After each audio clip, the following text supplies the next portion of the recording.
Vocês estão me ouvindo? Sim, professor Paulo Vitor, boa noite, tudo bem? Tudo bem. Não, porque às vezes o computador aqui dá uns Ah, probleminhas, aí tem que ficamos reiniciar. mais grisalhos, né, chefe? Não tem jeito, né? Isso aí a resiliência não resolve. Deixa eu te fazer uma pergunta. Aquele material que você me mandou, tá aqui. Você quer você pilotar na hora que você estiver apresentando, ou você quer que a gente passe os slides quando você está falando? O que que você prefere? Eu não sei se ficar fácil isso daqui. Deixa eu testar aqui esse compartilhamento de tela aqui para ver. Aí, de repente, fica mais. Cada programa aí é de um jeito, né? Verdade. Deixa eu ver aqui se fica. Já apareceu. Eu estou vendo aí a tua tela sem ser modelo de apresentação, mas eu estou vendo a sua É. apresentação. Quando bota em modelo de apresentação, some para mim tudo, né? Aí Então isso não que fica precisa, porque chato. eu acho que todo mundo vai lhe acompanhar muito bem, não tem problema nenhum. Apareceu a tela inteira aí?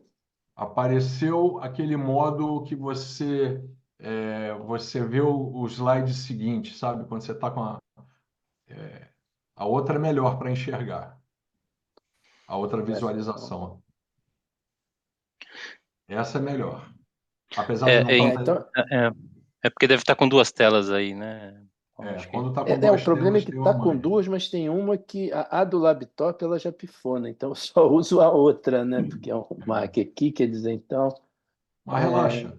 Professor Paulo, do jeito que Se está, der todo mundo te assim, vê. eu acho que a gente faz assim mesmo. Quer dizer, se o Então, tá pessoal estiver fechado. vendo.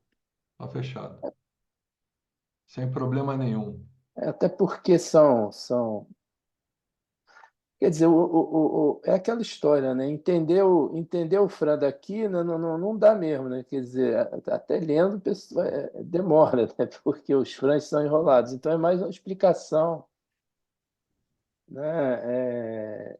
Geral, né? Quer dizer, do que acontece e tal, né? Quer dizer, então, Sem problema. Sem problema. tá, Eu vou deixa eu fazer interromper. que nem a gente combinou. Eu vou fazer a introdução, eu falo um pouco da história do Fran, da teoria. Eu estou contextualizando de onde surgiu isso, né? Peguei lá do mestrado, fui fazer lá o Fran lá em Munique com o Ronag e o pessoal lá. E aí depois que eu passar isso, eu não vou passar en passant em alguns slides, e aí a gente passa para você. E se a gente puder reservar uns minutinhos para um bate-papo, acho que todo mundo vai gostar bastante, né? Não, é bom, né? Quer dizer, então é mais ou menos uma hora, né? Que você, Mais ou menos uma total. hora.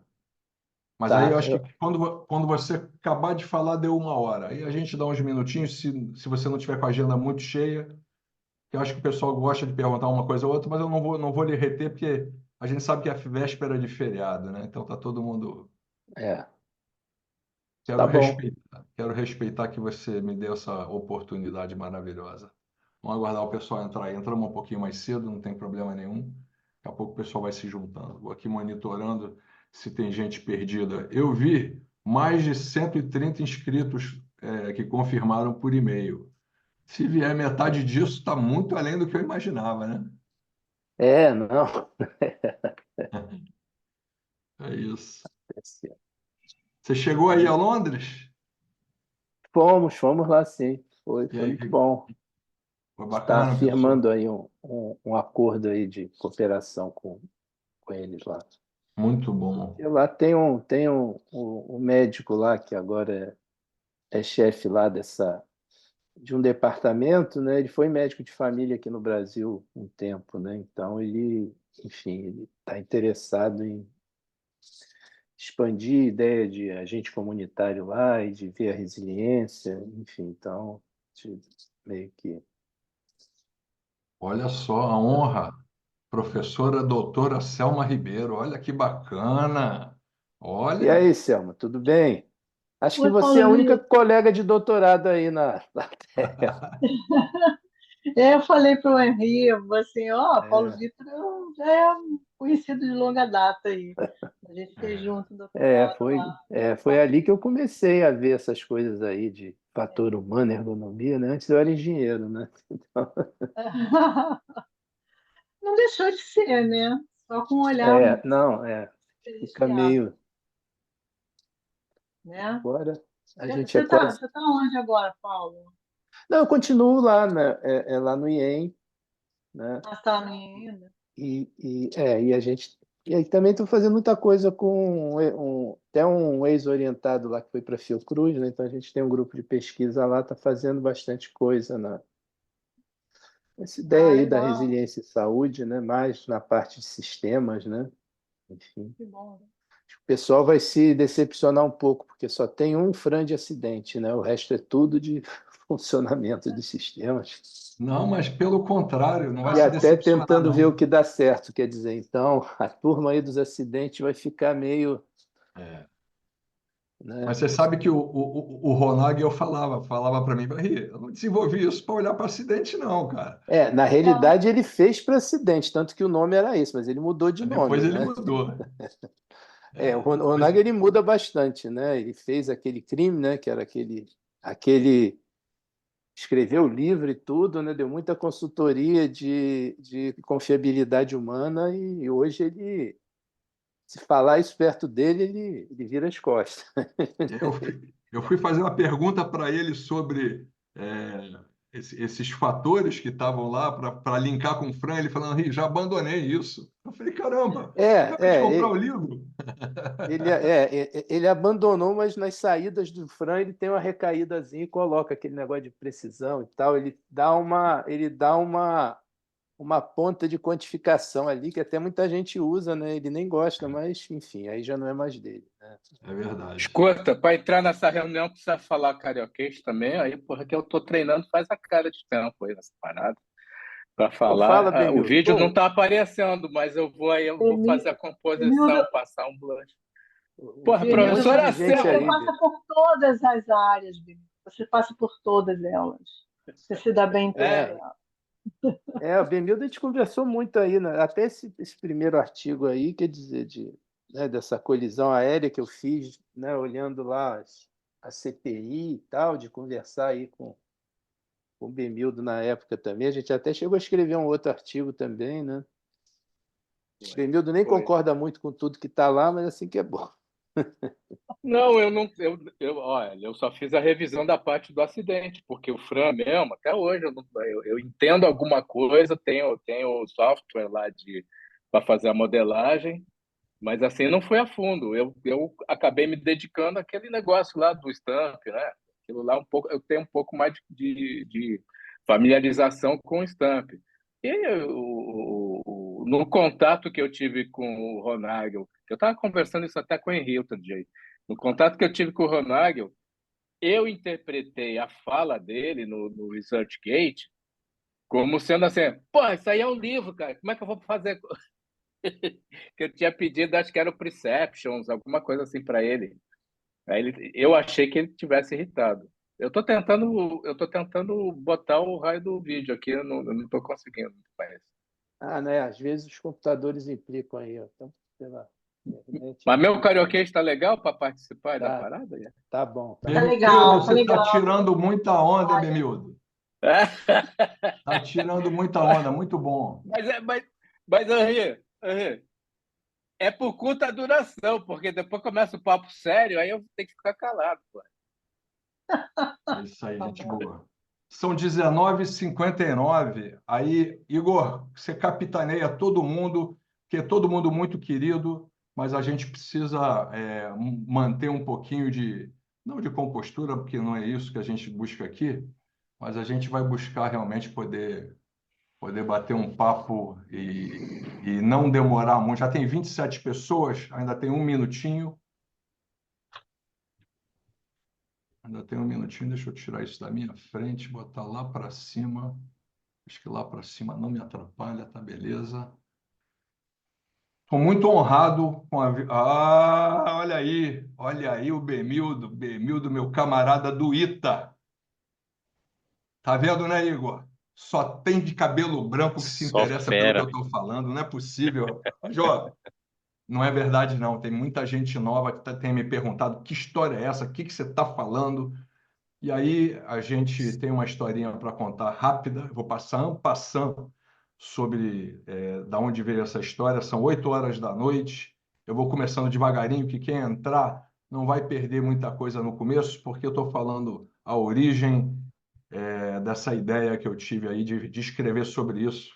Até o nosso amigo Moacir comentou comigo, descobri que é um maluco que lá em 2000 e bolinha escrevia sobre Fran quando ninguém conhecia Fran. Eu falei, não, eu e Paulo Vitor, a gente conhecia. Ele me dava aula de engenharia de resiliência. Então vamos lá, essa é a terceira Masterclass de Segurança e Resiliência, e eu devo o nome do grupo ao professor Paulo Vitor, que eu tinha pensado primeiro em facilitar, falei, vamos botar segurança e resiliência, segurança resiliente. Ele falou, Henri, não, as coisas são separadas, não tem a ver, não estou confortável. Eu adorei quando ele falou que não estava confortável, porque eu falei, puxa, ele vai me dar dica. Aí ficou segurança e resiliência, eu devo ao professor Paulo Vitor essa dica aí, e eu vou apresentar para vocês o Fran. Está aqui o livrinho à esquerda, né? O método de ressonância, método de análise de ressonância funcional do Ronagel. Eu estou começando meu doutorado no ITA e tudo que eu vou falar aqui, a fonte é do Ronagel, seja do livro, seja de apresentações. Então, sem mais delongas, vamos caminhando aqui como quem não quer nada, vamos avançando. Lá em 2013, de 11 a 13 de setembro, eu fui a Munique apresentar o meu trabalho de mestrado. A gente ainda não tinha redigido a dissertação, mas fomos lá falar da análise de um acidente envolvendo um guindaste móvel que aconteceu num projeto onde eu trabalhava. E eu já tinha aquela análise feita tradicional, análise de eventos, árvore de eventos, e aí resolvi abordar o Fran. Agora, vamos ver se vai funcionar o truque que eu treinei. Vamos ver. Seria bom que funcionasse. Vocês veem minha tela? Ainda não? Vou compartilhar aqui o vídeo. Reprodutor multimídia. É esse aqui. Igor, está funcionando? Tá, né? Tá ok, Beleza. Henri. Aqui que Pode dar tá. play. Então, o motivo começa dia 9 de fevereiro de 2009. Eu estava começando o meu mestrado e às 16h30 acontece isso aqui. Passagem de turno, um colaborador se encaminha em direção a outro e pede para que ele recolhesse as patolas do guindaste, porque ele ia passar com a nova máquina do lado. E o rapaz comentou, ok, vou recolher a patola para você passar com o guindaste. A reconstituição, obviamente, desenhamos o bonequinho aí, mas não é o caso, ele não ficou aí, mas é só para contextualizar. Então, ele recolhe a patola, no final do turno dele, o guindaste passa e tem a transição. 7 horas da noite, entra um novo operador, sobe na máquina, gira a lança, estica, e eis que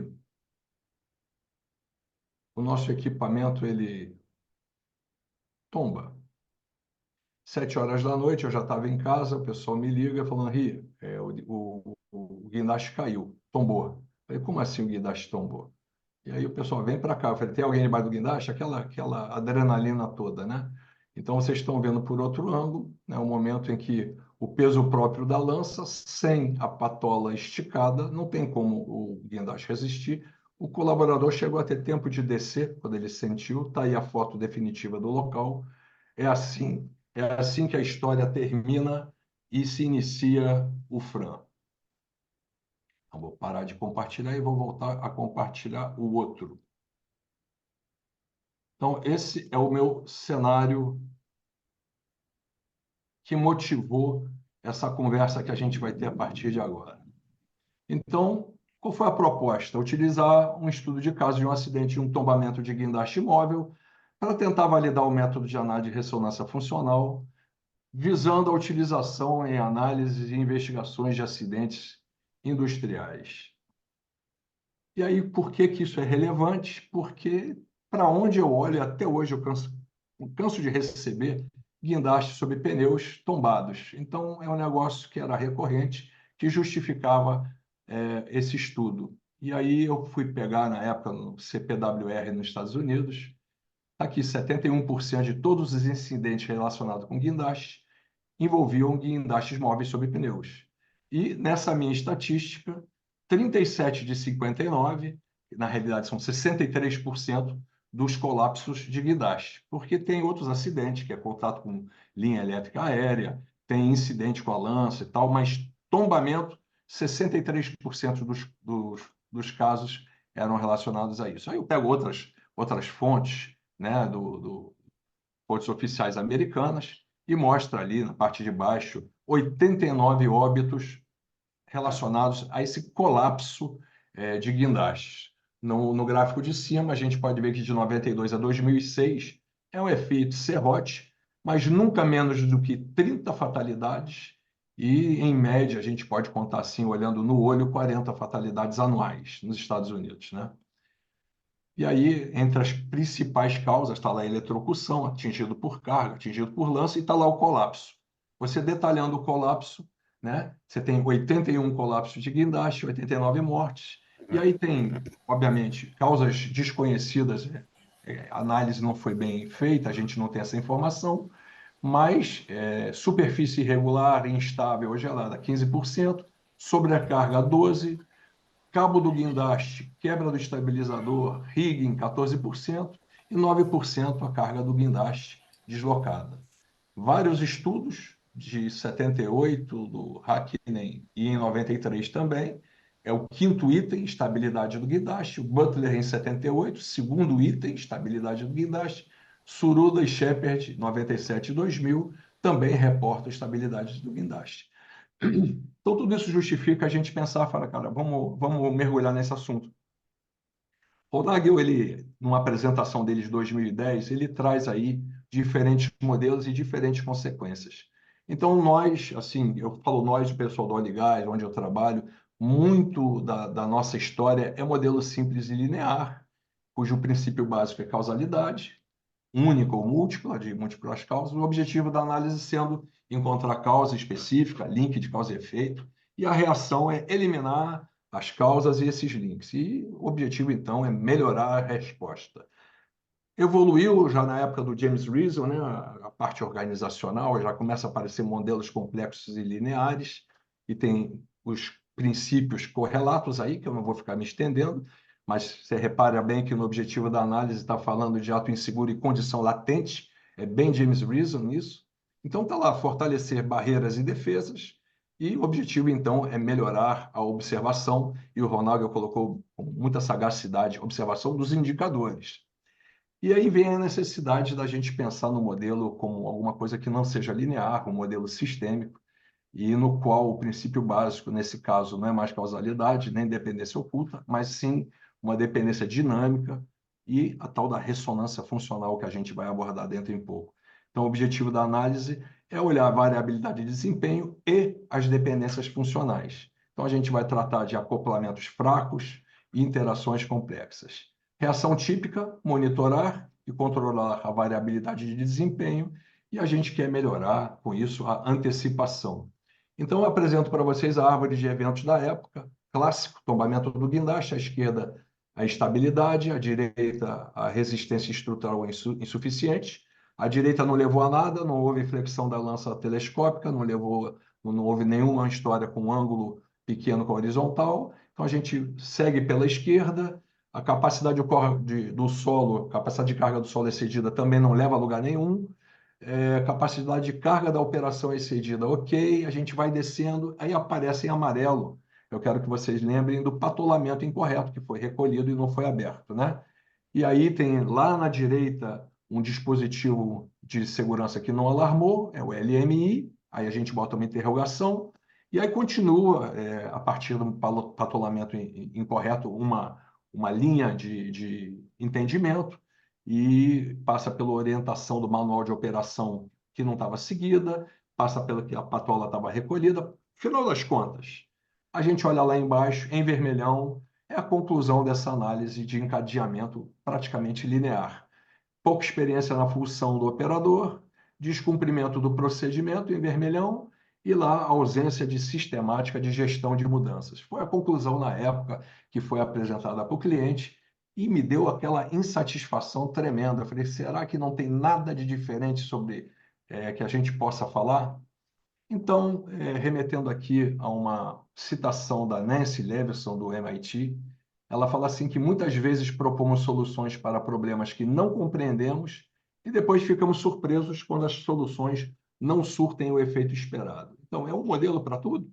Aí tá legal esse balão colidindo ali com os banheiros químicos, está um negócio inusitado. Então, aparece o Fran como um item que eu comecei a pesquisar. Eu tinha um livro anterior que não falava como método, mas já chamava, o Fran era modelo na época, era o livro Barreiras de Acidentes, do Ronagel.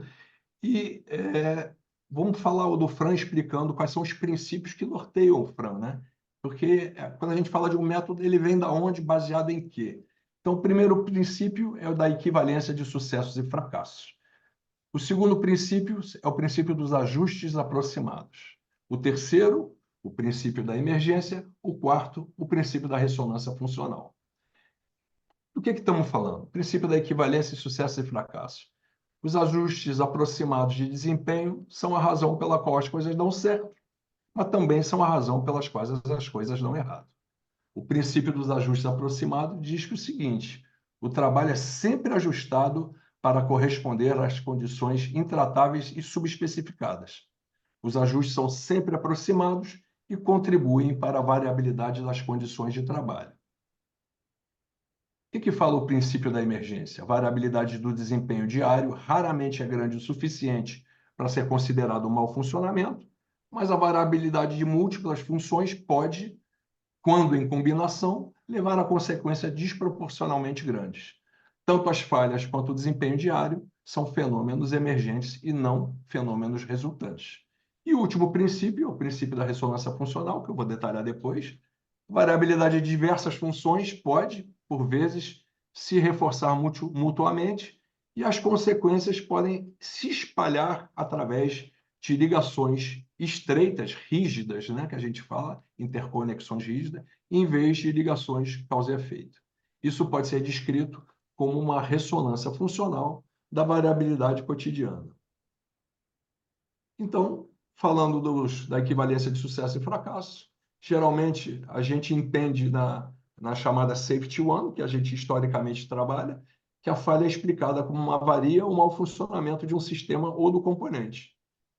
Porém, essa visão pressupõe que sucesso e fracasso são de natureza fundamentalmente diferente. E o Ronagel, ele se opõe a isso. Por isso que tem o desenho da mesma moeda ali, que tudo, são os dois lados da mesma moeda. A engenharia de resiliência, como a gente falou na primeira masterclass, ela reconhece que indivíduos e organizações eles têm que se ajustar às condições atuais em tudo que fazem, como as informações disponíveis, recursos, tempo, são sempre finitos, os ajustes são sempre aproximados.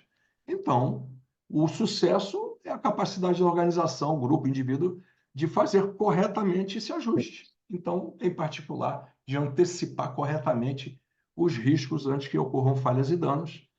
E, por outro lado, as falhas podem ser explicadas como a ausência dessa capacidade, seja ela temporária ou permanente. Então, o objetivo da engenharia de resiliência é fortalecer essa capacidade e não só evitar ou eliminar as falhas.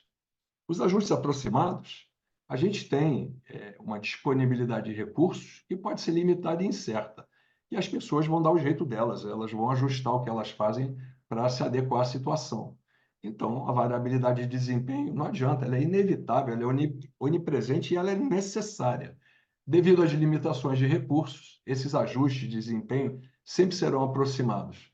Aí tem um lado sorrindo e um lado triste, por quê? Porque em ambos casos se trata da variabilidade de desempenho. Ela, quando é segura e eficaz, está tudo bem. E às vezes as coisas dão errado. Mas a gente não consegue retirar a variabilidade de desempenho. Princípio da emergência, a variabilidade de desempenho normal raramente é suficientemente grande para ser a causa de um acidente em si, ou mesmo para constituir uma avaria. A variabilidade de múltiplas funções, essa sim, pode se combinar de maneiras inesperadas, levando a consequências desproporcionalmente grandes, produzindo efeitos não lineares. Então, a gente não fala mais de causa e efeito.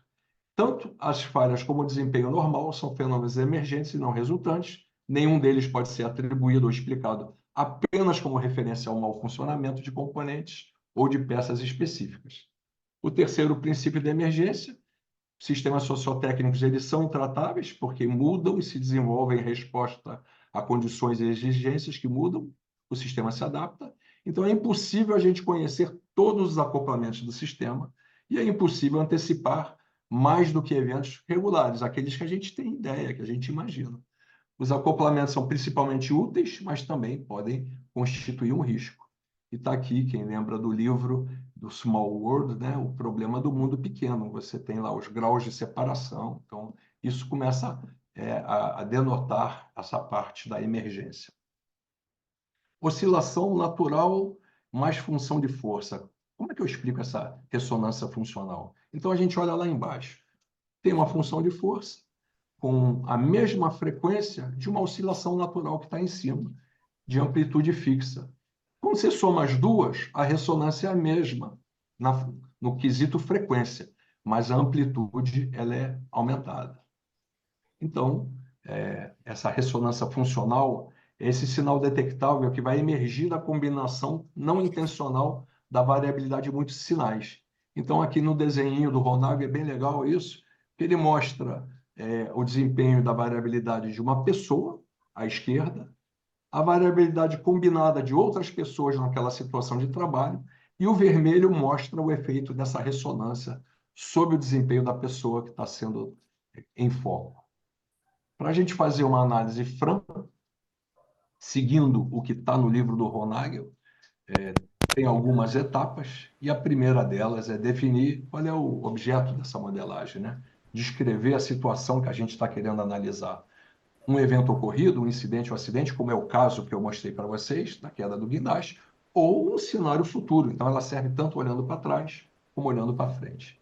Você tem que identificar funções essenciais do evento, funções, ele chama background e foreground, primeiro plano, foreground, quando as coisas dão certo, você caracteriza cada um usando os 6 aspectos básicos que eu vou mostrar logo a seguir.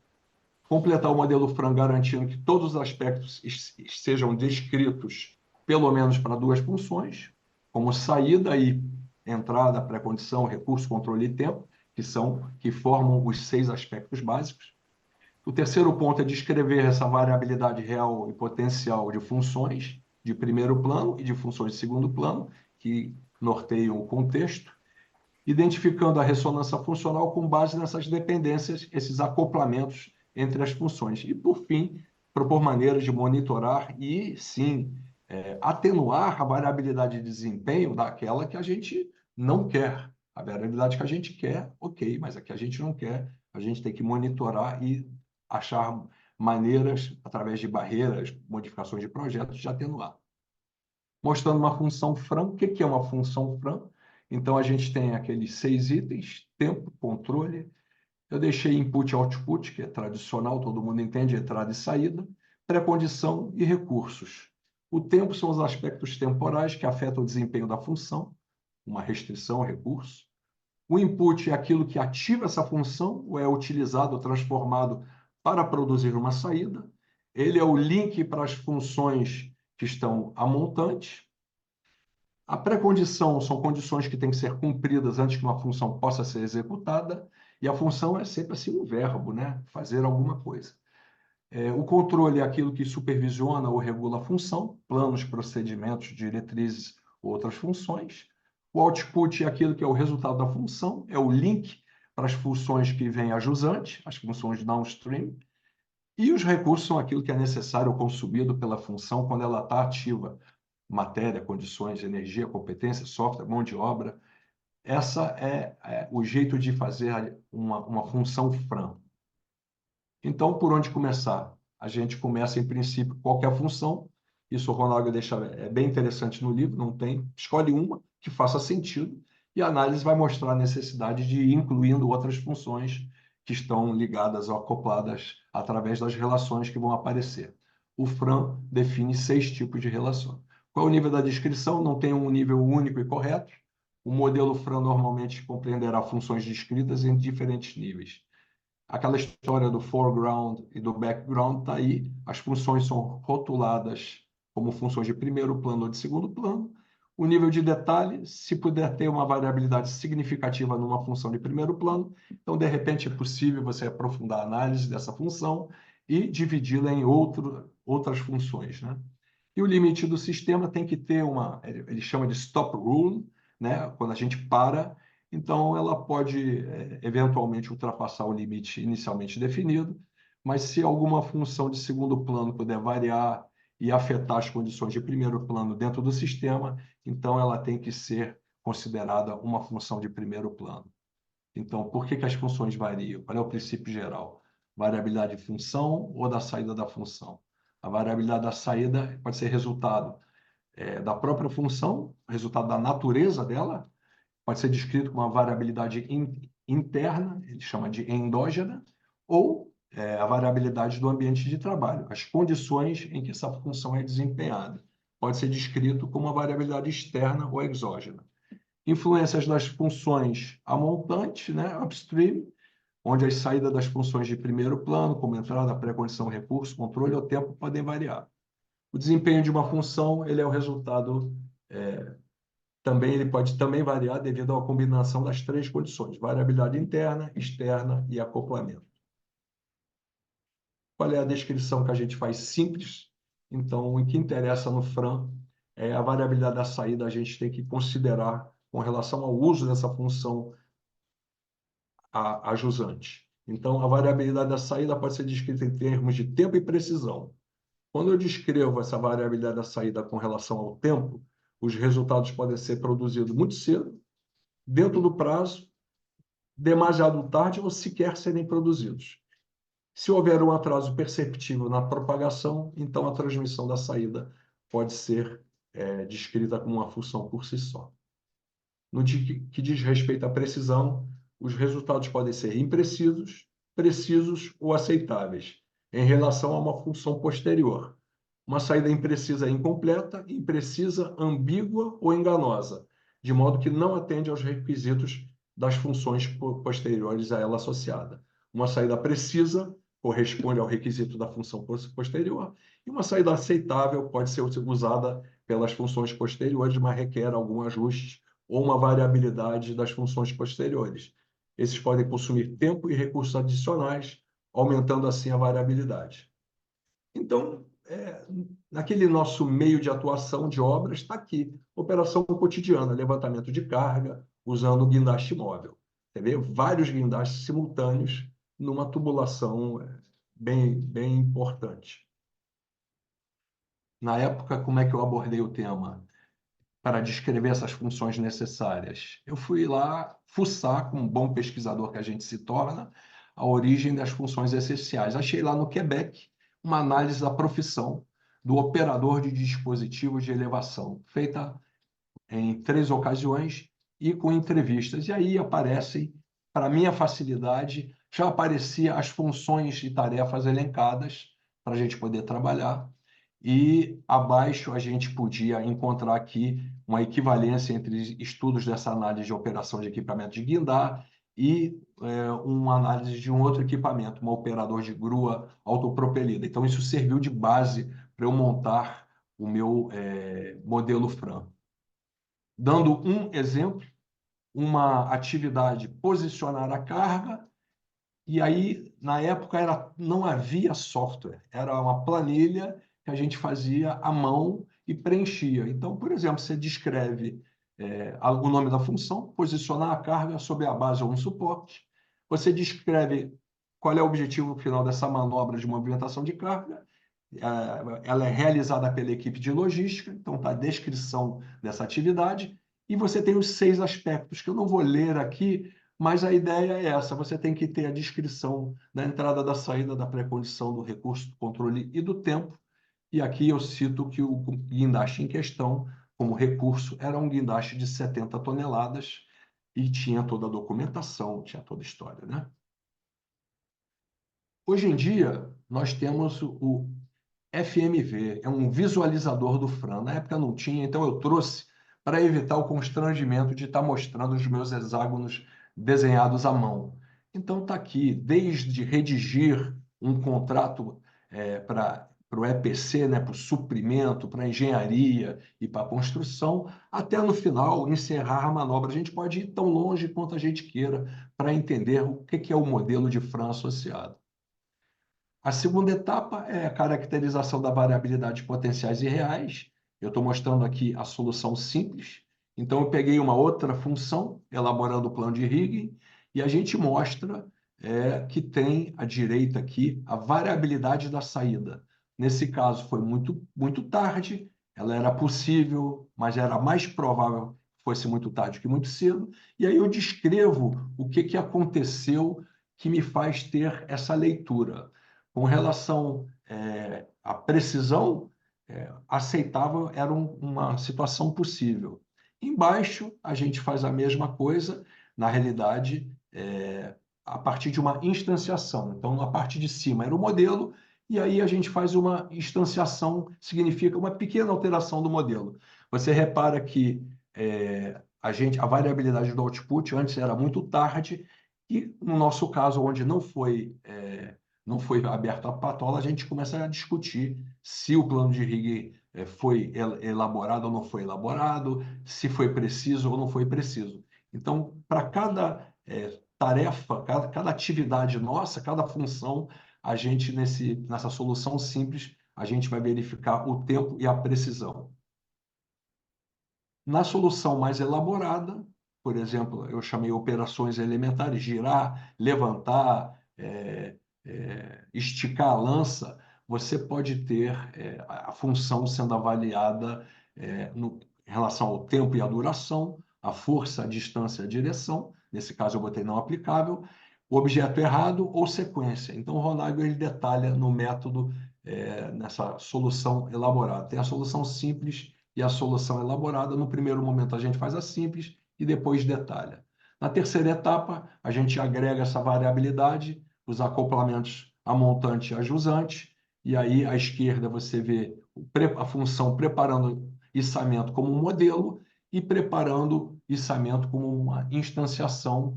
E aí, se vocês repararem, está escrito pequenininho, mas botei um P aqui de instanciação, e a gente vê o que muda da esquerda para a direita. Isso para cada função que a gente entende ser importante para a avaliação. Então, está aí a posição do guindaste. Só um comentário, já estou quase terminando aqui. O guindaste tombou e essa manobra era para içar uns painéis e uns cabos. O guindaste tinha 70 toneladas, então a carga em si não era problema para isso. E na queda dele, ele atingiu um outro guindaste, e à esquerda aqui do guindaste são cabines de solda. Quer dizer, isso poderia ter atingido alguém, era na passagem de turno à noite. A distância entre patolas que foi observada era de 5,65, a que deveria ser utilizada, e ela só estava em 4,5. Não havia como o equipamento abração, tudo de bom para você, Fê. Boa viagem. Obrigado.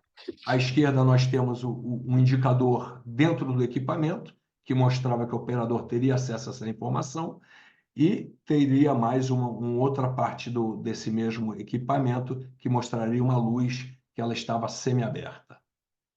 Então, para mostrar hoje em dia como a coisa evoluiu, você pode lançar as funções e você pode, por exemplo, eu escolhi aqui uma instanciação da função patolar. Então, quando a gente fala em instanciação, ele tem como se fosse uma curva sinusoidal, e mostra que isso está tendo alteração. Então, a gente consegue estudar, e eu não completei tudo, por isso que alguns pontos ainda estão em vermelho, mas você consegue ver no visualizador agora do Fran essa variabilidade interna e externa, se ela ocorre em relação ao tempo e à precisão, e é muito mais intuitivo agora essa parte de colocar os dados e atuar para gerar o modelo.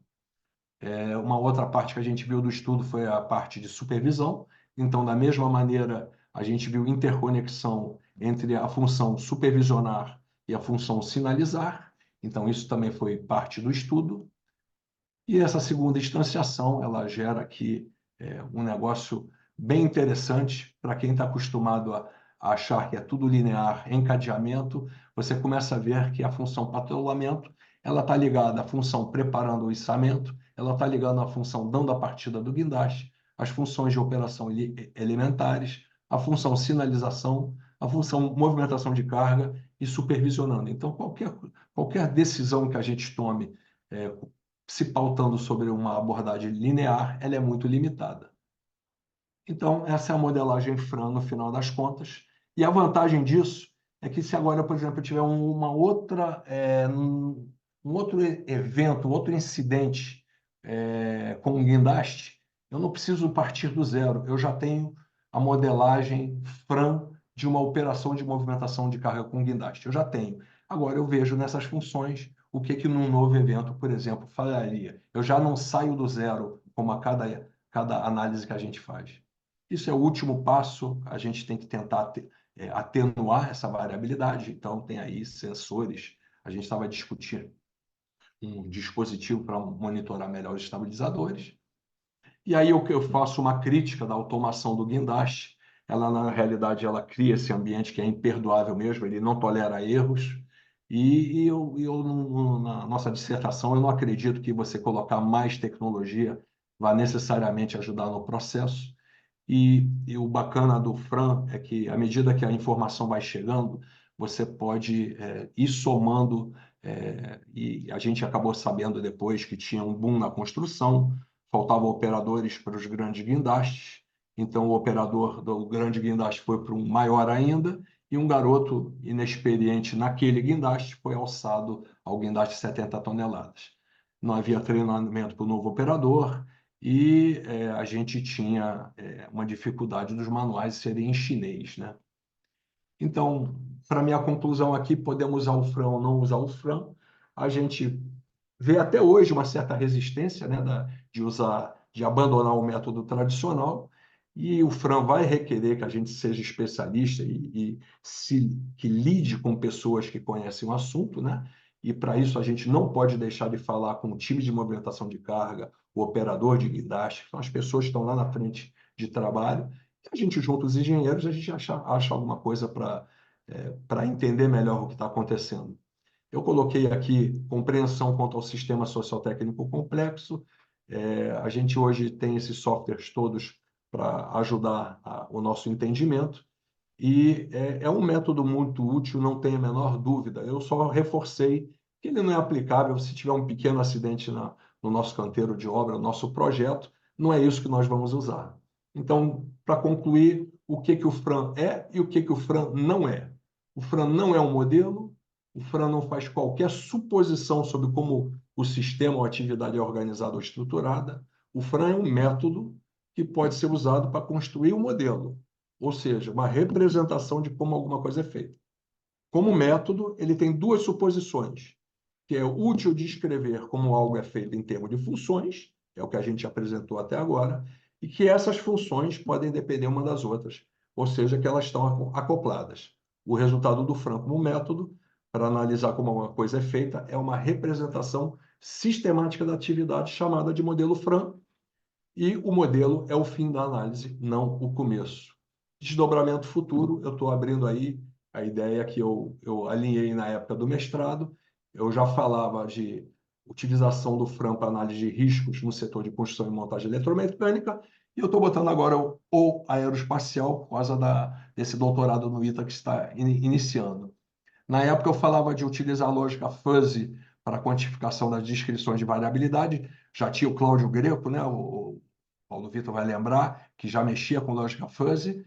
E eu hoje estou mexendo mais inclinado a botar o teorema de Bayes nisso tudo e a gente botar o risco com uma probabilidade condicional.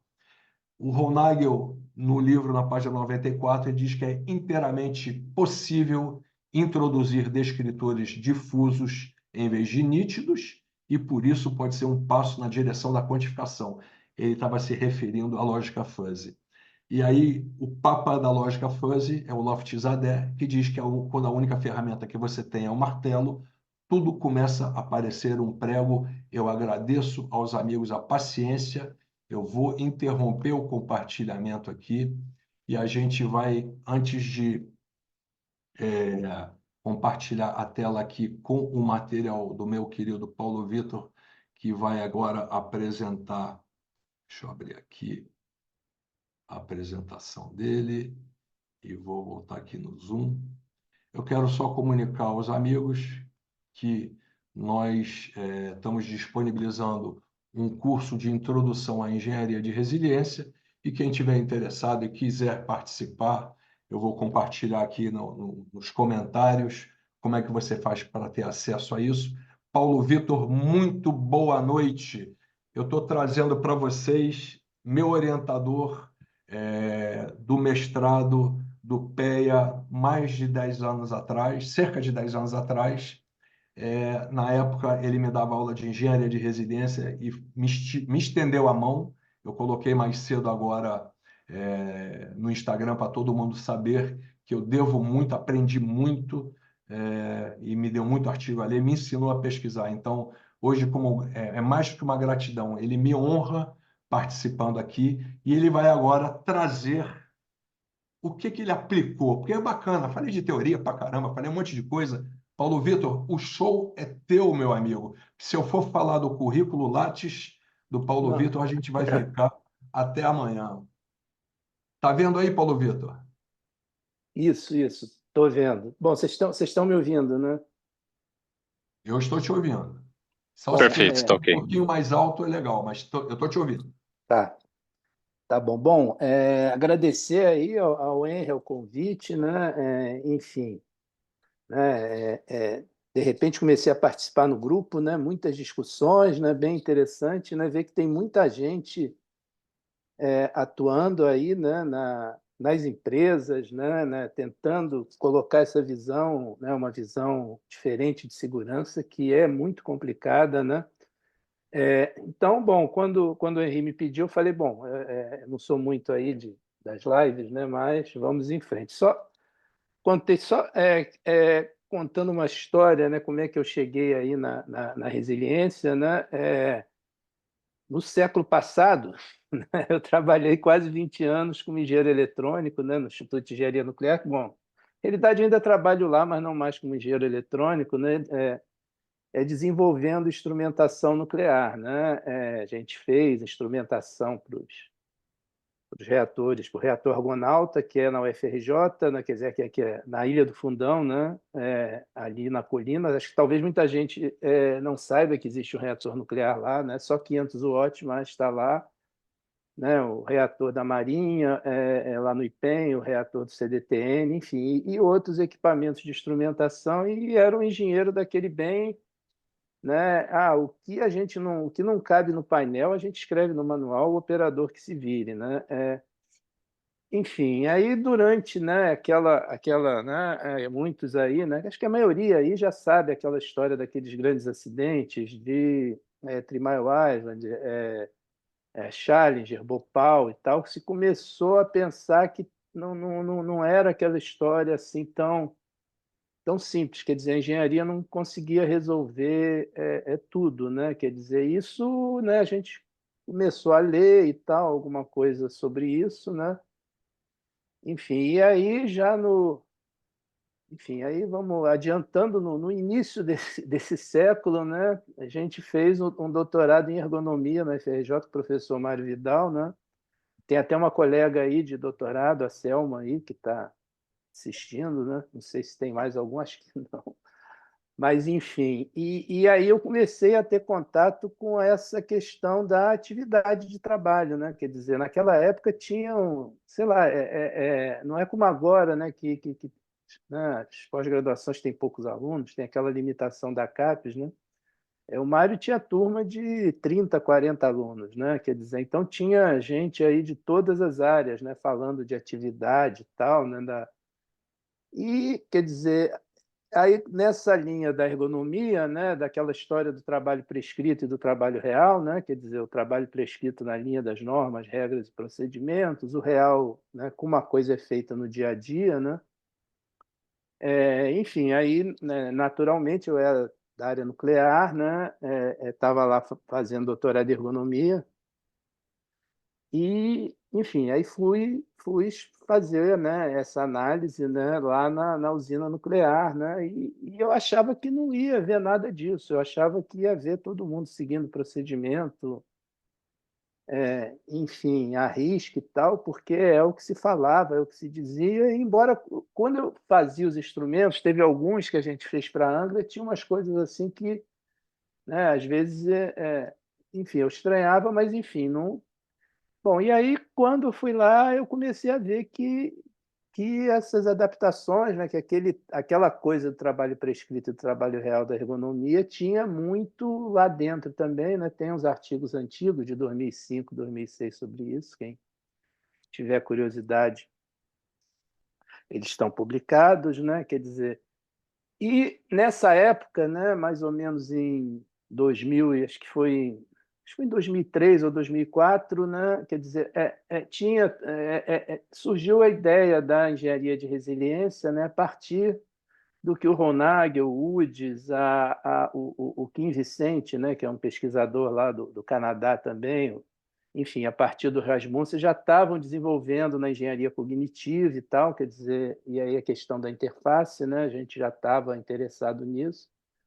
E aí surgiu a engenharia de resiliência aí mais assim bem alinhada com essa ideia, né? Quer dizer, ele meio que, né, do trabalho prescrito e trabalho real tem a ideia, né, do trabalho imaginado, né, e do work as imagined e work as done, né? O work as done é mais ou menos a mesma coisa, né, do que a ergonomia tenta ver. O trabalho imaginado ele não é a mesma coisa que a prescrição, enfim. Mas aí essas coisas se alinharam e eu comecei a me interessar, né? E aí comecei, né, a ir nos congressos, tive essas oportunidades, né? Tive a oportunidade também de ficar 2 anos na Noruega. O Nagel trabalhava lá, mas eu não entendia nada do que ele fazia, né? Isso foi em 98, né? Eu ia lá, falei, porra, o que é esse negócio de método de alocação de funções e tal? Fiquei perdidinho, ficava lá lendo, né? Porque escurecia cedo aquilo lá, né? Enfim, encontrava com ele nos corredores, todo mundo falava, não, esse cara aqui é. Enfim, mas aí depois ficamos amigos, ele até veio aqui no Brasil, lá como aquele programa de cientista, do programa aí do CNPq, né? De cientista, trazer os cientistas internacionais, enfim. Então, a ideia, né, aqui, quer dizer, eu vou falar de alguns artigos, né, quer dizer, não vai dar para explicar em detalhes, né, como o Henri explicou, né, a atividade, a questão lá do guindaste, né, que ele, aliás, não publicou, né, quer dizer, lamentavelmente, agora não vai ter jeito, porque o Moacir não vai dar mole para ele lá no ITA, né, vai ter que publicar, né? Mas acabou que ele não publicou, quer dizer, a gente, né, ele publicou algumas coisas em congresso, mas em revista, né, foi trabalhar, né, foi ganhar dinheiro, tá certo. Bom, então esse artigo aí, esse primeiro que eu vou colocar é mais ou menos um artigo histórico, né, quer dizer, né, porque no fundo, esse foi o primeiro artigo numa revista, né, numa revista conceituada, né, que usou o Fran, né, né, quem fez a revisão, o Patriarca fez isso, ele achou, né, já havia artigos com o Fran, mas em congressos e tal, né, então esse foi o primeiro que apareceu na revista, né, e a gente usou, né, a ideia do Fran para analisar, né, aquela colisão aérea, né, que foi uma coisa assim bem, né, bem assim, estava bem, né, próximo, né, da ideia, né, daquelas coisas que da emergência, tudo aquilo que o Henri falou agora, né, quer dizer, era entender, né? Quer dizer, nesse dia aí, 29 de novembro, né? Quer dizer, ocorreu uma colisão aérea, né? No céu claro amazônico de tarde, sem que houvesse aí nenhuma falha catastrófica, né? Naquela época eu conversei com o Benildo, que está aí também, quer dizer, e o quer dizer, qual foi a ideia, né, da solução, né? Quer dizer, logo depois do acidente, logo depois não, depois do acidente em 2006, né? Houve uma CPI, né? E essa CPI colheu dado de tudo quanto foi jeito, quer dizer, teve a análise do acidente lá da aeronáutica, né? Mas também ficou disponível algumas coisas, mas o relatório da CPI foi muito detalhado, eles levaram um monte de gente para entrevistar, e aí tinha lá todas as fotos lá dos aviões, enfim, lá dos mostradores do avião, das diversas coisas que ocorreram lá, né? Então surgiu a ideia, né, de usar o FRAN com dados secundários, quer dizer, é diferente, né, de um FRAN que você tenta observar a atividade, entender a atividade. Pode passar aí. Bom, então, só para né, a linha do tempo aí dessa colisão, né, saiu ali o jato executivo lá de São José dos Campos, né, ele seguiu, né, certo, né, sempre na mesma altura, quer dizer, enfim. E aí tem uma série de discussões né, da forma como eles esperavam receber a comunicação de mudar de altura, se eles liam ou não liam as cartas aeronáuticas, enfim, porque tem mão e contramão lá no espaço, né? Enfim, aí tem uma série de pequenas coisas, né? Um perde uma informação aqui, na região que houve a colisão, era um ponto meio cego entre Brasília e Manaus do radar. O transponder se desligou, quer dizer, e ninguém conseguiu explicar por que se desligou, quer dizer, tinha até reação de surpresa quando eles viram que estava desligado, quer dizer, aí tinha lá teorias da conspiração dizendo que eles queriam, enfim, desligar para testar o avião, mas o avião deles continuou sempre na mesma reta, quer dizer, então tem um monte de pequenas coisas que aconteceram, né, que aí, né, ensejou, né, aquilo, isso apareceu para mim, poxa, é exatamente o que o Frank quer dizer, né, quer dizer, sem uma grande falha, uma catástrofe, dois aviões bateram, né. Pode passar aí. Então, enfim, aí é uma parte bem simples. Quem quiser olhar em detalhe, depois dá uma olhada no artigo, está lá o link lá do artigo, né? Então, a gente fez dois modelinhos FRAN, né? Um descrevendo as funções antes da decolagem, né? E se vocês olharem ali a linha pontilhada ali no controle, né? O que a gente achou no final, né? Pode passar o outro também, né? Próximo, né? Essa daí, enquanto eles estavam voando, quer dizer, esses frames aí são bem simplificados, né? Mas o que apareceu aí no final, né, foi que praticamente não teve controle, quer dizer, o jatinho lá, o Legacy, ele foi indo direto, quer dizer, quando os controladores tentavam falar, não conseguiam, ele não procurou falar também. Quer dizer, o transponder, que aí tem um sistema automático de desvio de UTCAS, né, de desvio de colisão, estava desligado naquele momento. Quer dizer, então, mas estava desligado, mas estava funcionando, né? Quer dizer, e para você apertar aquele botão de desligar é complicado, você tem que dar 2 cliques lá dentro, quer dizer, alguma coisa aconteceu de muito estranho. A aeronáutica fez até teste. Eles estavam mexendo no computador, o computador que estava no colo de um piloto, esbarrar no painel, enfim.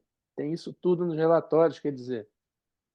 Enfim, houve muito dado para fazer esse tipo de análise. Próxima aí.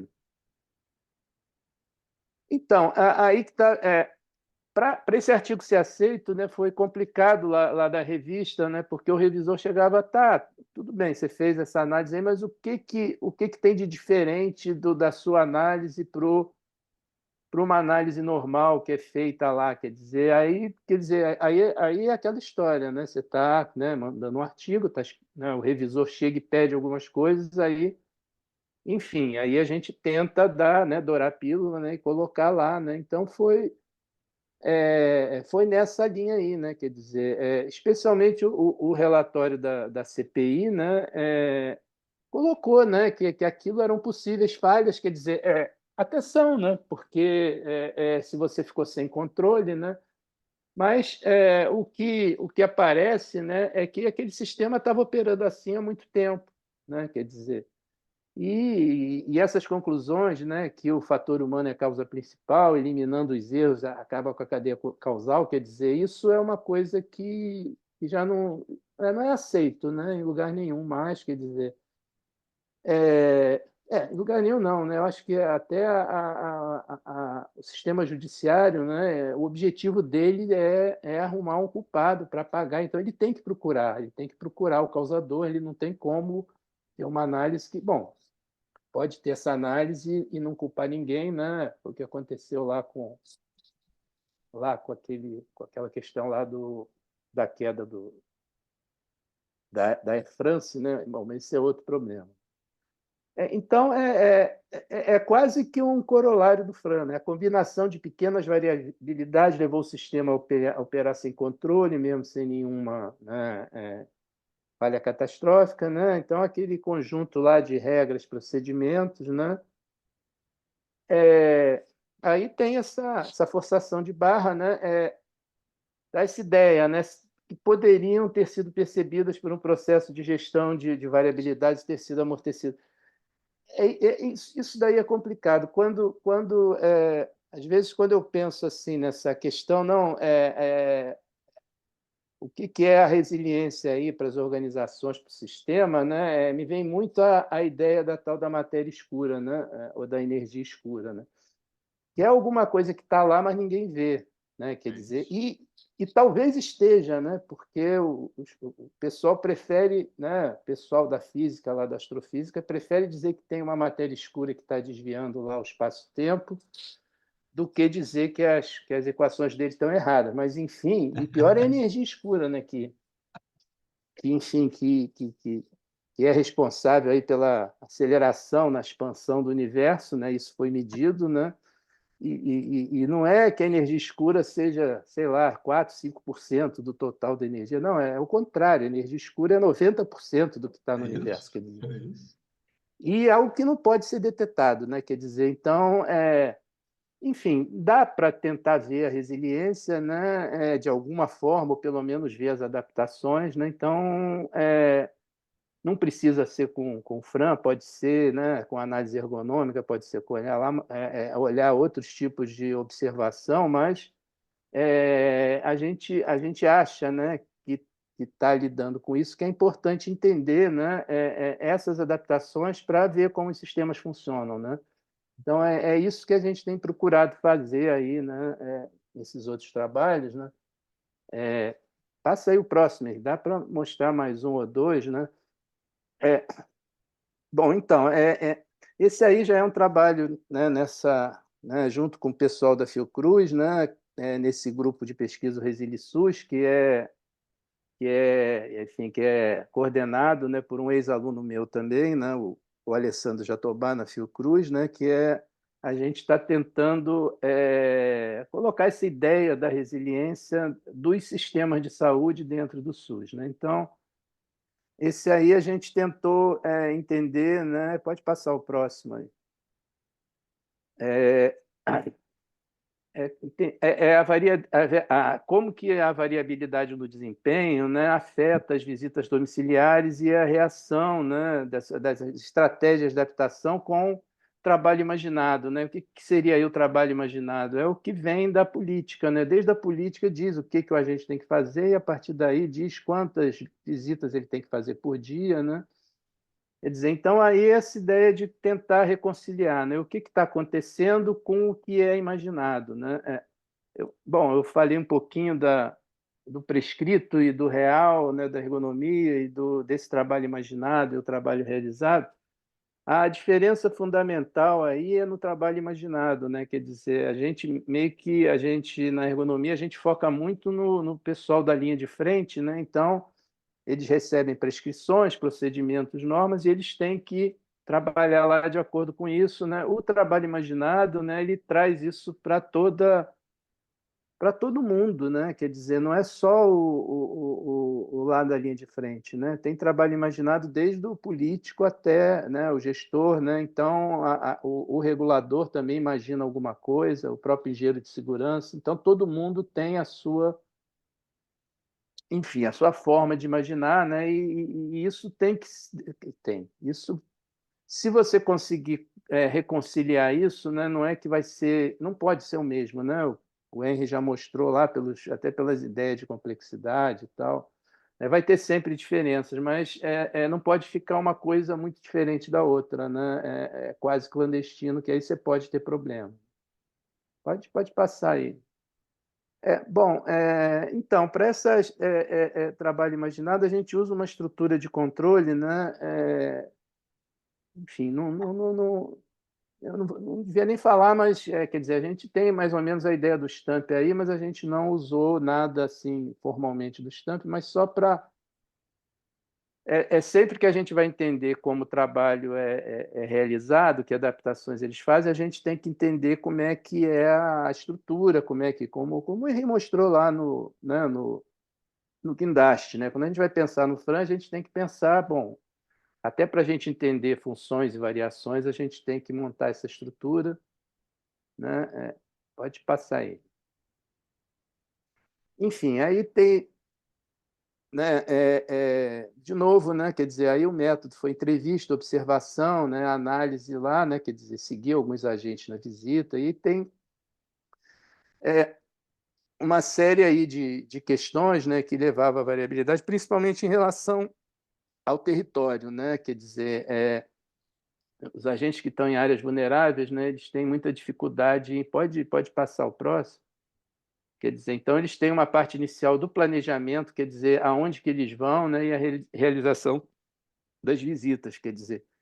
Então tem uma série aí tem aí aquelas senoidezinhas, né, que tem uma série de dificuldades aí que eles têm, né, para cumprir, né, aquela carga lá de trabalho. Então tem essa, né, aquela primeira função ali, né, do make sense das condições do território, né, quer dizer, compreender. Hoje dá para eu subir, quer dizer, tem alguma coisa de polícia, tem alguma tiroteio, está chovendo muito, quer dizer, então aí tem uma série de estratégias, né? Já tinha grupos de WhatsApp, enfim. Pode ir passando, quer dizer, tem um artigo lá, né? E aí no final tem essa, essa questão aí, né, dos recursos, né, para, né, para atingir, né, quer dizer, os objetivos da política que seriam lá no final, né, você realizar as visitas, né? Então, né, tem uma série aí de questões aí para, enfim, esse trabalho foi realizado só em uma unidade, né? Quer dizer, aí a partir do que a gente achou aí, a gente fez um survey, né? Né, e mandamos aí para, né, para os agentes do Rio de Janeiro inteiro. Aí depois tem outro artigo que meio que mostra que isso acontece também, né? Quer dizer, em outros lugares, mas não em todos, né? Quer dizer, mas enfim, vai depender muito da região onde o agente está, né? Vamos ver aí mais uma aí. Tá, então, aí foi uma outra ideia também, quer dizer, isso daí também foi parte de um projeto do ResiliSUS, que, na realidade, esse projeto aí, o objetivo desse projeto, né, era propor uma norma para as ambulâncias, né? Ambulâncias são equipamentos, né, que são usados no SAMU fluvial, né? Enfim, para né, buscar as pessoas, né? Quer dizer, e para a gente fazer essa proposta dessa lancha, a gente fez um estudo bem completo, né, do funcionamento do SAMU, né, não só na Amazônia, mas a gente foi, né, as pessoas foram na Bahia, foram em Paraty, ver como é que funcionava essa questão da ambulância, e teve engenheiro naval envolvido. E, em paralelo com isso, como o objetivo do grupo é a questão da resiliência, né, tendo toda essa quantidade de dados disponíveis, a gente resolveu fazer uma pesquisa também da resiliência, né? E a parte inicial dessa pesquisa, quer dizer, o primeiro estudo, né, foi feito em 2009, né, antes de começar a Covid. Quer dizer, então a gente modelou as questões do funcionamento normal, né, e depois a gente fez uma instanciação do FRAM, né, e aí a gente que imaginou, quer dizer, como é que aquelas funções, né, seriam impactadas pela questão da Covid, da contaminação e tal, o que ia, enfim, depois a gente validou lá com os, né, enfim, então tem esse estudo aí né, esse modelo aí, né, essa modelagem aí do SAMU, né, lá no Alto Amazonas, esse foco foi na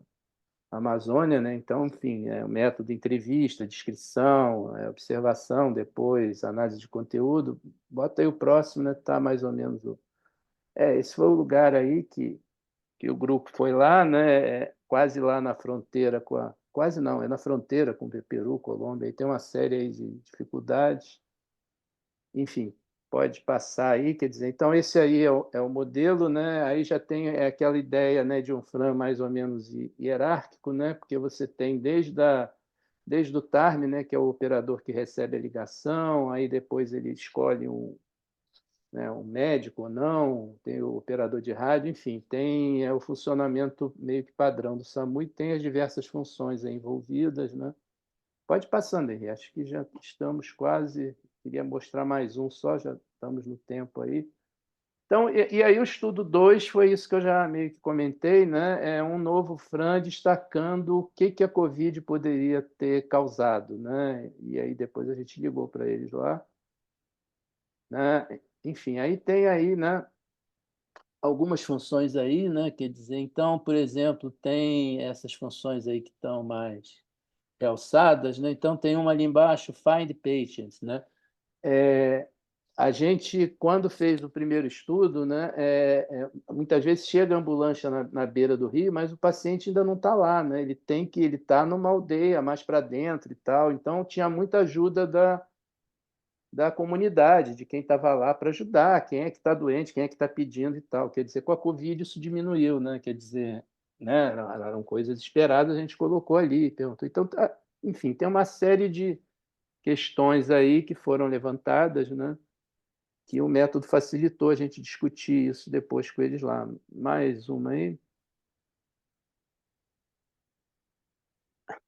Então, bom, teve atraso no atendimento, né? Levar o paciente à margem, falta da ajuda das pessoas, retirar o paciente do local do evento, quer dizer, porque aí, né, os próprios socorristas, né, que tinham que chegar perto do paciente, as ambulâncias que eles tinham eram bem apertadas, quer dizer, enfim, teve um surto entre os próprios socorristas, né? É, e eles, bom, aí teve essa ideia aí de ter uma clínica, né, em vez de levar o paciente, né, a um local, botar um barco para ir lá, quando, né, um barco maiorzinho, quer dizer, mais bem precário, mas é o que dava para fazer. É, bom, acho que né, já estamos aqui no fim, só vou mostrar esse que é uma maneira diferente de usar o FRAN, né, do que está lá, né, quer dizer, aí de novo aí na saúde. Quer dizer, enfim, né, tá decepcionando aí o pessoal da segurança, né, que a gente está usando o FRAN como uma ferramenta de modelagem da atividade das pessoas aí, né, quer dizer, e tentando procurar o que dá certo, né?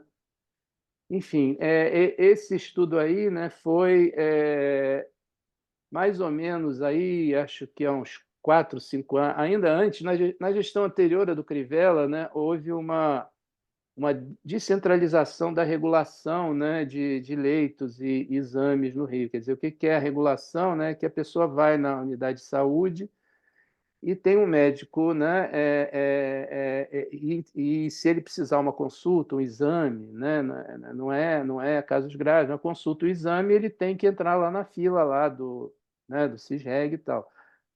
Antes, essa regulação era feita separado da unidade, tinha lá um centro de regulação que os médicos recebiam essas informações e regulavam as pessoas todas.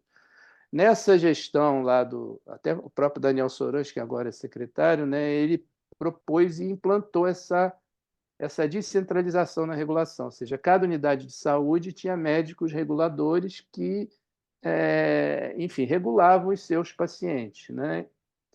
Enfim, aí, nesse caso, o que a gente tentou fazer, né? Foi usar, foi ao contrário, em vez de modelar como que funcionava a regulação, né, a gente tentou modelar, né, colocar um FRAM, né, com as funções antecipar, monitorar, aprender e responder.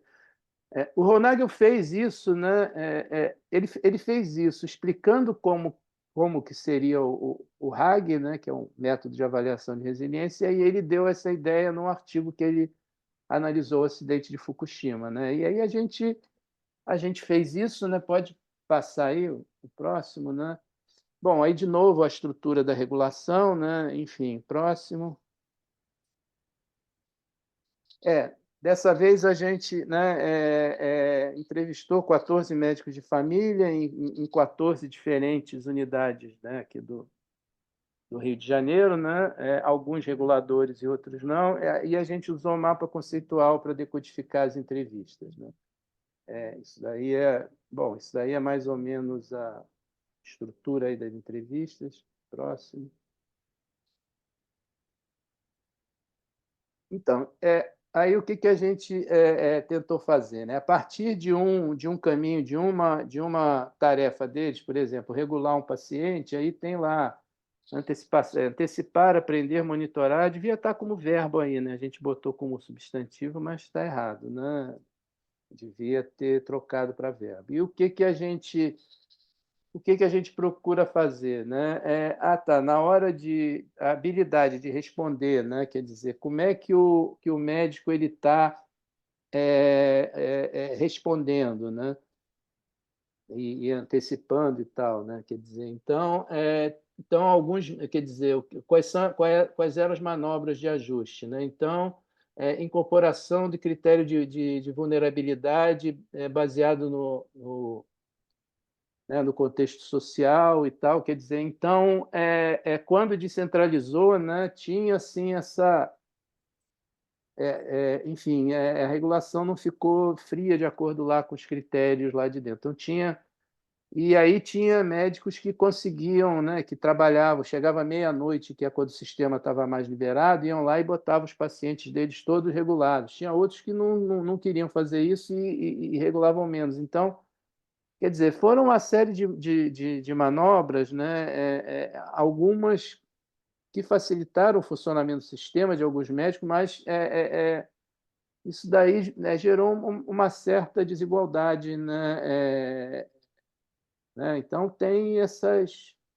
Enfim, e usando esse Resilifran aí, depois de fazer essas tabelas aí, que dá um trabalho danado, que elas estão lá, né? A gente consegue ver o que né, eles conseguem antecipar, né? Então era mais ou menos isso, né? Quer dizer, né, a ideia, o que se faz com isso, né, é discutir lá na gestão, olha, o sistema está funcionando assim, quer dizer, o que melhorou, o que piorou, né, e tentar trazer aquela matéria escura ali para o dia a dia, para não ficar só um monte de coisa acontecendo, né, e ninguém saber direito o que acontece.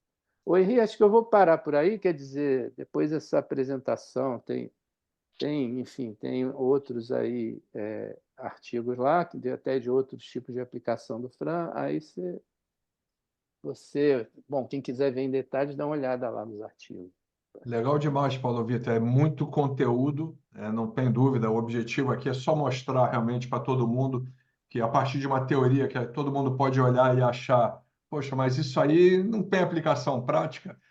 Foi muito bacana, porque você foi na aviação, foi na saúde, eu fui na construção, e tem muita coisa boa sendo feita com o Fran por aí, muitos congressos. Esse ano, agora, em junho ou julho. Tem um de Safety 2 e um de Fran no mesmo dia, no mesmo local lá em Lund. E, cara, esse assunto está sendo debatido, está sendo tratado. O meu querido Igor, Muito abre o melecado. microfone da Ana Pereira, minha querida professora Ana, porque ela levantou a mão. E aí, com a educação da Ana, eu não posso deixar a Ana sem falar. Ok. E vê quem está com o microfone para mim aí, Igor, e fecha aí, por favor. Deixa só a Ana falando. Boa noite, Ana, tudo bem?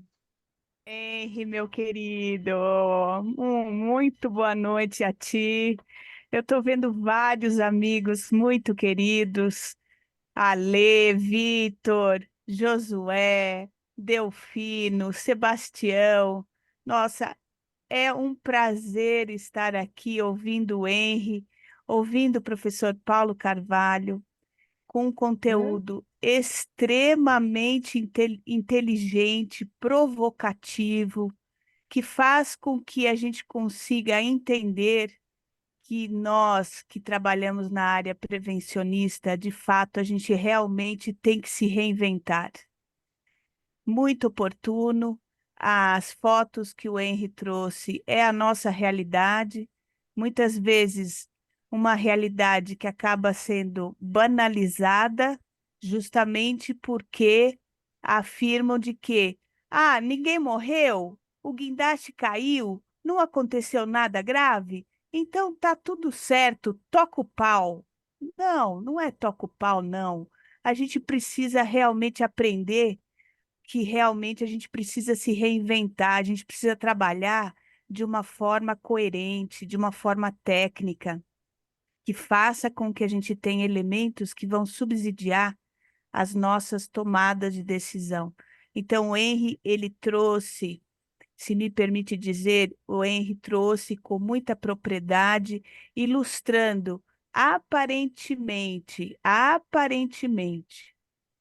um acidente de uma forma simplória, trouxe a magnitude de que realmente a gente precisa aprender a se aprofundar.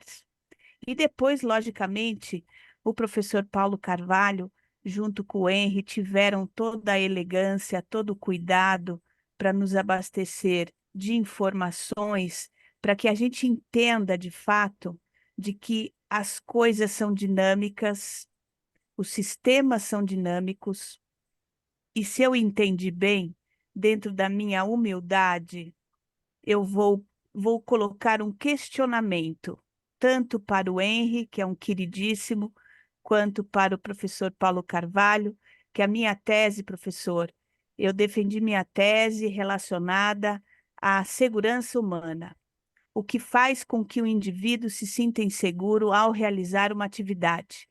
E a minha defesa de tese foi na Faculdade de Saúde Pública. Então, está muito alinhado com o que o senhor traz em relação à conexão, que até agora o último relatório de riscos do Fórum Econômico Mundial traz o conceito de teia, ou seja, da interconexão entre riscos. E se eu entendi bem, eu gostaria muito que vocês me auxiliassem no meu pensamento para ver se eu entendi bem. Quando a gente trabalha com o Fran, eu posso afirmar que nós estamos fazendo uma junção, por exemplo, de vários FEMEIAs, ou eu estou errada? Me ajude, por favor. Não sei se eu estou compreendendo bem. Muitíssimo obrigada, viu? Muitíssimo obrigada. Eu posso deixar o Paulo Vitor responder com mais propriedade, mas eu vou colocar assim: o método tradicional, o FEMEA, vem anos, tá Sim, muito enraizado no que a gente faz.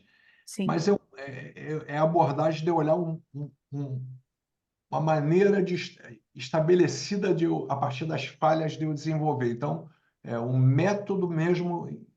E o Fran não. O Fran, ele olha como a atividade acontece no dia a dia. Ele Ah, ok. olha como as funções se interconectam e não Ah, necessariamente eu estou falando de falha alguma. Eu estou tá.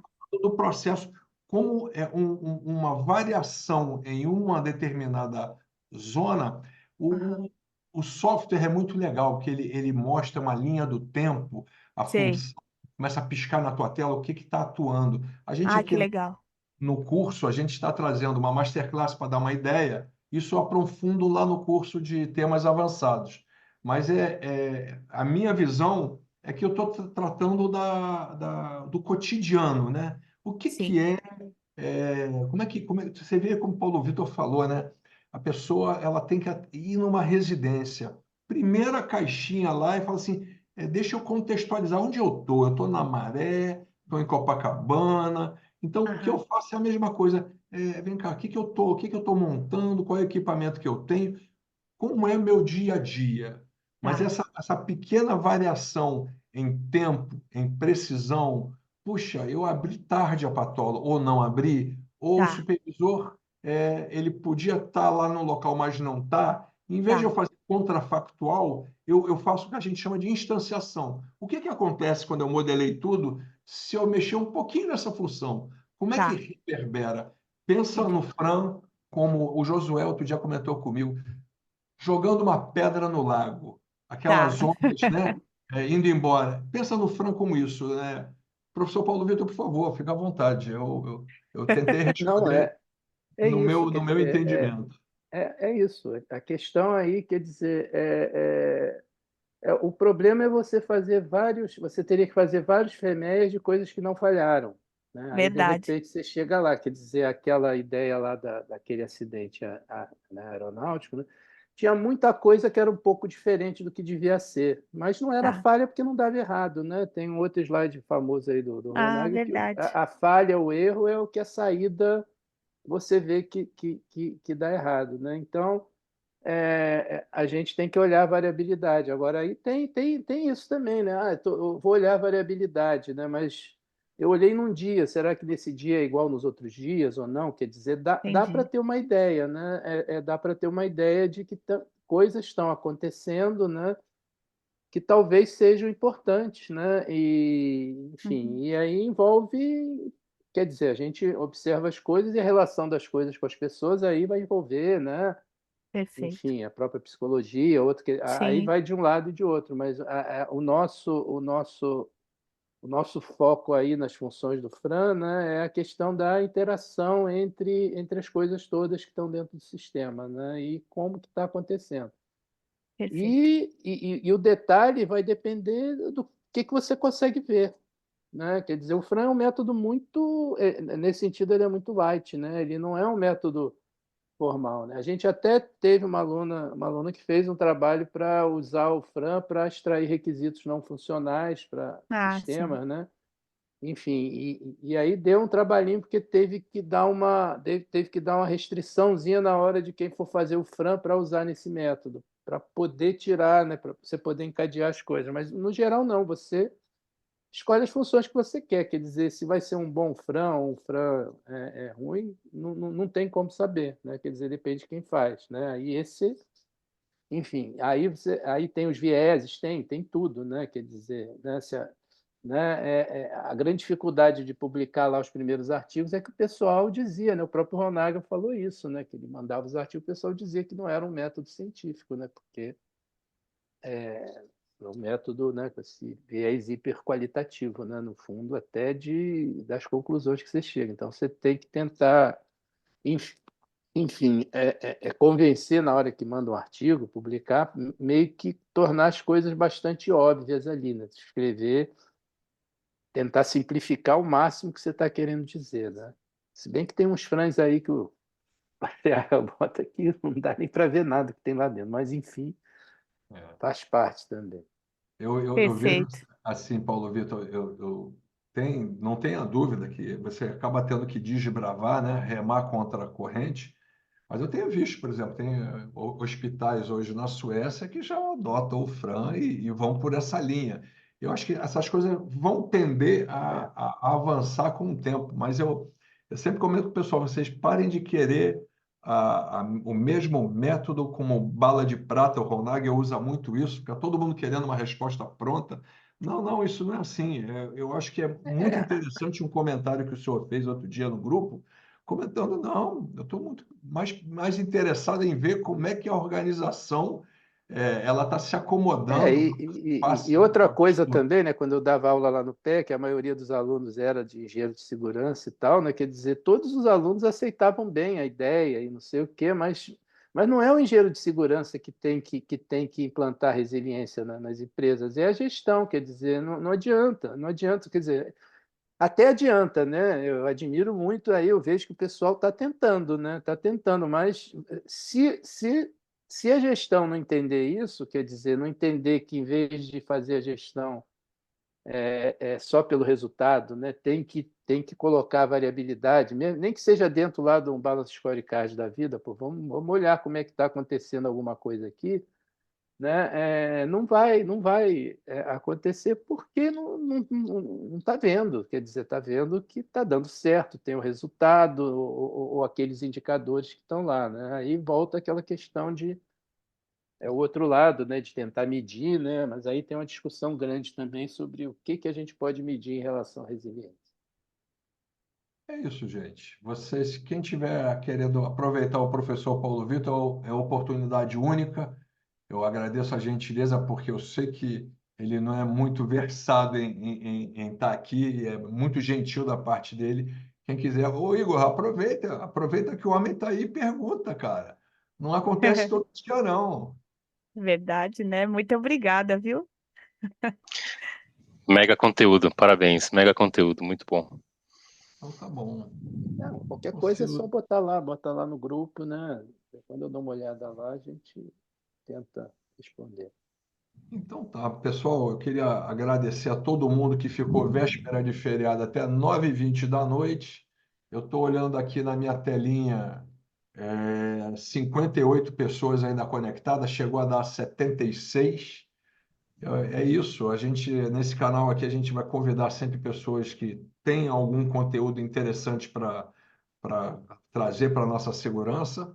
Hoje eu mirei nas estrelas, ainda ganhei de quebra aqui a Selma Ribeiro aqui na live, mó barato. Eu olho assim, Ana Pereira, você também. Eu não pude olhar todo mundo que estava aqui, porque eu estava falando, mas minha querida Maria Magalhães também está. Eu vi o Jean está aí também hoje, muito obrigado. Maria Talon no nosso grupo, que é mais Anderson Luiz Coelho, tem muita gente boa aqui, gente que já pediu para sair, o chefe Deodato estava aqui, foi embora também.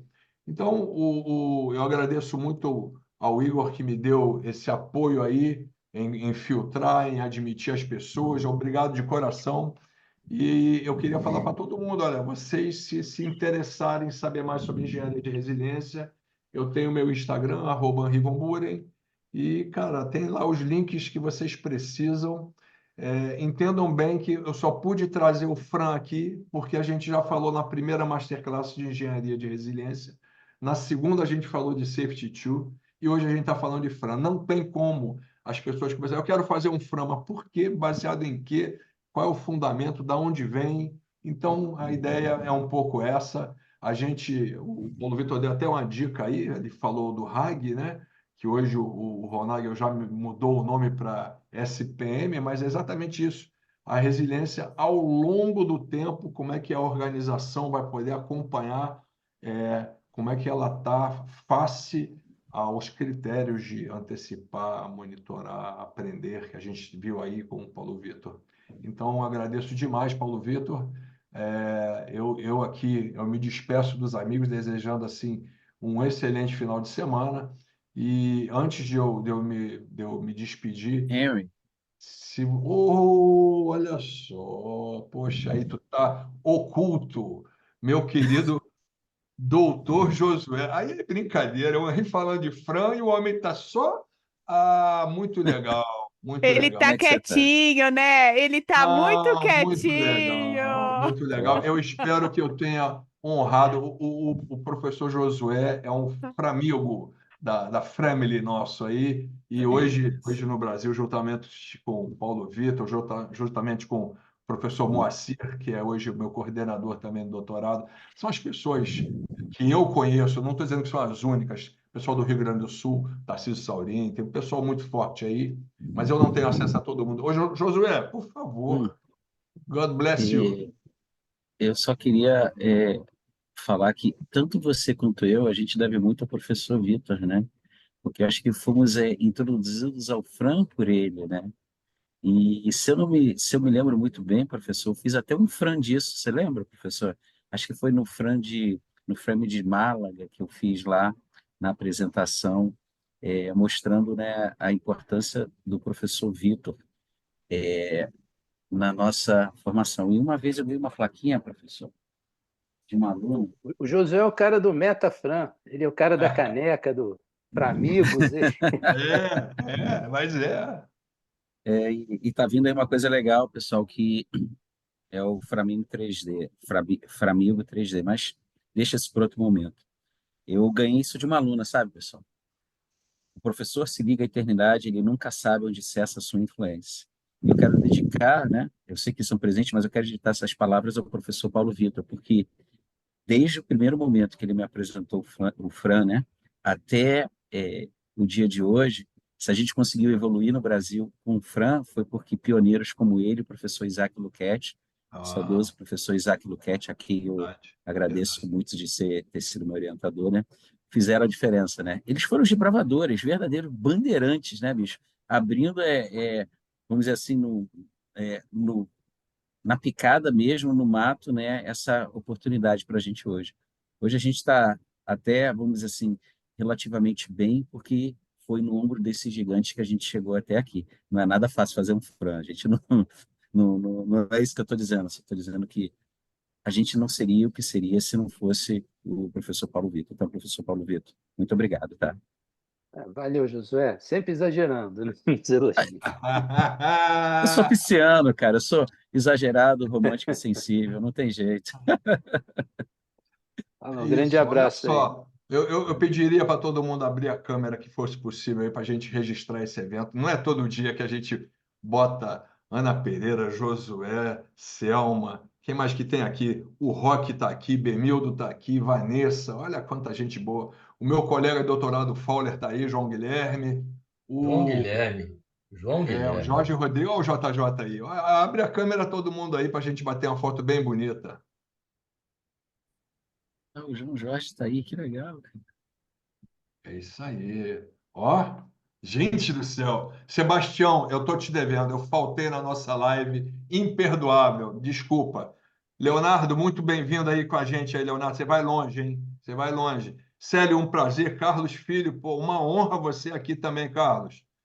Fabiane, oi, Fabiane. Maria Talon, feliz aniversário, Maria Delfino, meu irmão. Anderson Luiz, legal você estar aqui também, Anderson. Pô, olha só, essa foto ficou linda, hein? Edson, prazer. Fábio Brito, Levi de Castro, Douglas Oliveira. Eu não estou vendo mais todo mundo, mas deve ter gente para caramba. Deixa eu ver, são 3 páginas. Olha só, Wesley, Jean Carlos de Souza, tá aí, Leônidas, Vinícius Costa, Alexandre Silva, Joubert, que barato. Oi, Renata, tudo bem? Vanessa, Jorge Rodrigues. Abre todo mundo, quem puder, aí a câmera para a gente bater foto bem, bem legal, para a gente postar isso aí, porque é um evento muito bacana. Oi, Silmara, muito obrigado. Bacana você estar aqui também. Raquel, poxa, eu estou muito feliz. Oi, Vinícius, prazer. Leônidas, legal. Gente, eu não, eu estou aqui hoje. O Fowler abriu a câmera. Obrigado, meu irmão. Queria falar para vocês, Maria Cândida Amado, oi, tudo bem? Agradecer a todos vocês, porque olha só, 9h30 da noite, eu não tenho mais o direito de reter ninguém aqui. Eu espero que tenha sido interessante, espero que vocês tenham aproveitado. E qualquer dúvida, vamos lá no grupo Segurança e Resiliência. O Paulo Vitor está lá também, tá? Só para falar para você. Ele fica quieto, postando de vez em quando, mas ele está lá. Bate a foto aí, Igor, para mim. Já foi, tá registrado. Aí. Obrigado, gente. Eu desejo a vocês Valeu, um galera. excelente Tchau, pessoal. feriado.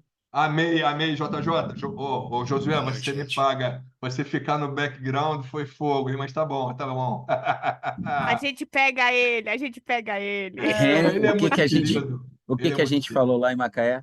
Tem espaço para todo mundo. Tem, é Foi maravilhoso. verdade. Eu louvo o nome do Josué, que ele comentou outro dia comigo. Olha, eu vi a tua defesa de mestrado lá na sala, mas hoje ele é a referência. São 17 artigos com o Ron Nagel? Quantos são? Porque eu me perdi. Agora 21. 21, Ê, eu me perdi. lasqueira. Eu me Ê, perdi. lasqueira. Eu vou ter que ir lá fuçar. Parabéns por tudo. Paulo Vitor, eu não tenho como te agradecer. Você foi simplesmente espetacular. Muitíssimo obrigado pela tua generosidade. Eu acho que todo mundo aqui tirou proveito. Esse espaço aqui é para a gente popularizar algo que, se a gente não fizer, eu não sei quem vai fazer. Porque se o cara tiver que fazer mestrado e doutorado para aprender, então a gente vai tentar entregar. Vamos entregar. Tá bom, gente? Muito obrigado pela participação. Eu estou encantado com a presença de vocês. Uma boa noite para Tchau, todos. Tchau, queridos. galerinha. Tudo de Tchau, bom tchau, para Boa vocês. Filha. Uma noite boa para Páscoa vocês. abençoada a Tchau, todos. Tchau, valeu. Fabi. Beijão e Tchau, abraço tchau. Bem, abraço. Tchau, galerinha. Tchau. Valeu, gente. Valeu, Boa professor. noite, meu Boa noite time. a Boa noite, todos. meu Tchau, tchau. time. Vamos lá. Boa noite. Pô, um barato isso aqui, cara.